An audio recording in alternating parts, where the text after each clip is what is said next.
ഞാനൊന്ന് കയറട്ടെ. ആ ടിക്കറ്റ് എടുത്ത സഹോദരി സഹോദരന്മാരൊക്കെ കൈ ഒന്ന് കാണിച്ചേ. കൈനോട്ടക്കാരനാണോ? കൈ നോക്കാനല്ലടോ, ടിക്കറ്റ് ചെക്ക് ചെയ്യാനാ. ഇതേതാ ഈ നരകം?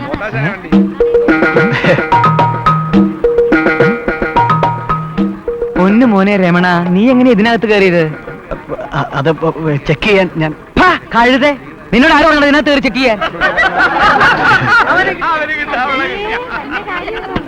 നാണക്കേടായി പോയല്ലേ മോനെ. നിയന്ത്രണം വിട്ടപ്പോ അച്ഛൻ അറിയാതെ പറഞ്ഞതാ മോനെ, നീ ക്ഷമിച്ചു കളാ. ഇന്ന് കാലത്ത് 3-ാം നമ്പർ ബസ് ചെക്ക് ചെയ്യാനല്ലേ അച്ഛൻ പറഞ്ഞത്? അതെ അച്ഛാ. പിന്നെ നീ എന്നോട് കാട്ടുപോത്ത് ഇതിനകത്ത് കയറിയത്? മോന് കാണേണ്ടത് ആരെങ്കിലും ഈ ബസ്സിനകത്ത് കയറി കാണാം. അല്ല, ഞാൻ എന്റെ മോനോടല്ലേ ചോദിച്ചേ. അതിന് നീ സമാധാനം പറയാന്ന് വെച്ചാ നീ എന്റെ മോനാ? അത് അച്ഛൻ അറിഞ്ഞില്ല കേട്ടോ. ആ ടിക്കറ്റ് എടുത്തേ. അയ്യോ, ഞാൻ ടിക്കറ്റ് എടുത്തിട്ടില്ല. അതെന്താ? കണ്ടക്ടർ അളിയനാ ഞാൻ. ആ കണ്ടക്ടർ മോൻ ഇങ്ങോട്ട് വന്നേ, വാ. അതെ, നീ ഇവന്റെ പെങ്ങളെ കെട്ടിയപ്പോ ഇവന് വെറുതെ വണ്ടി കയറ്റാന്ന് വാക്ക് കൊടുത്തുണ്ടോ? അയ്യോ ഇല്ല മലയാളി. ഈ കാശ് നിന്റെ ശമ്പളത്തിന് ഞാൻ പിടിക്കും. ആ ഇനി ഡ്രൈവറുടെയോ കിളിയുടെയോ അളിയന്മാരോ ചിറ്റപ്പന്മാരോ ആരെങ്കിലും കൈപോക്ക കൈപോക്ക കൈപോക്ക്. അപ്പൊ ഞാൻ എന്ത് ചെയ്യണം മോലാളി? കാറിൽ വെച്ചിട്ട് ഫോളോ ചെയ്യട്ടാ? നിന്റെ മൂത്രത്തിൽ പെട്രോൾ ഉണ്ടോ സാരഥി കുമാര? പരിശോധിച്ചാ കുറച്ച് പഞ്ചാര ഉണ്ട്. എന്നാ അത് നുണഞ്ഞോണ്ട് നീ ഇവിടെ തന്നെ നിന്നാ മതി. ഈ ബസ് ഇതിലേ തിരിച്ചു വരും. അപ്പൊ ഞാൻ ഇറങ്ങിക്കോളാം.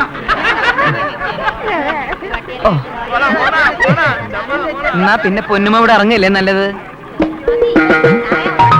എവിടേക്കല്ലേ ഈ പൊട്ടം നോക്കണം? നോക്കണം. ആ പോവാ.